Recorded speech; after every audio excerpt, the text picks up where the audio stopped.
ସୁପ୍ରଭାତମ୍। ଆଜିର ପଞ୍ଚାଙ୍ଗ ଓ ଅମୃତ ବଚନ। ଶୁଭ ସକାଳ। ଆଜି ଦିନର ପଞ୍ଚାଙ୍ଗ। ଆଜି ଶ୍ରୀ ଶ୍ୱେତବରାହ କଳ୍ପର ବୈବସ୍ୱତ ମନ୍ୱନ୍ତର ଦ୍ୱିତୀୟାର୍ଧ ଉତ୍ତରାୟଣ ଶୀତ ଋତୁ ମାଘ ମାସ ଶୁକ୍ଳପକ୍ଷ ଚତୁର୍ଦ୍ଦଶୀ ତିଥି ମଙ୍ଗଳବାର ଯୁଗାବ୍ଦ 5126 ବିକ୍ରମ ସମ୍ବତ 2081 ଫେବୃଆରୀ ମାସର 11 ତାରିଖ। ଆଜି ଦିନଟି ସମସ୍ତଙ୍କ ପାଇଁ ମଙ୍ଗଳମୟ ହେଉ, ଈଶ୍ୱରଙ୍କ ନିକଟରେ ବିନମ୍ର ପ୍ରାର୍ଥନା।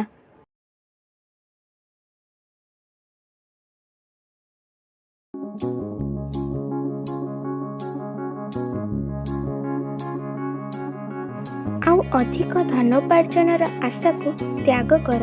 ନିଜ ମନରେ ଥିବା ବାସନାକୁ ପରିତ୍ୟାଗ କରି ସଦ୍ବୁଦ୍ଧି ଆଚରଣ କର। ସ୍ୱକର୍ମ ଅନୁସାରେ ଯେତିକି ଧନ ଅର୍ଜନ କରିଛୁ ସେତିକିରେ ନିଜର ଚିତ୍ତକୁ ଆନନ୍ଦରେ ରଖ।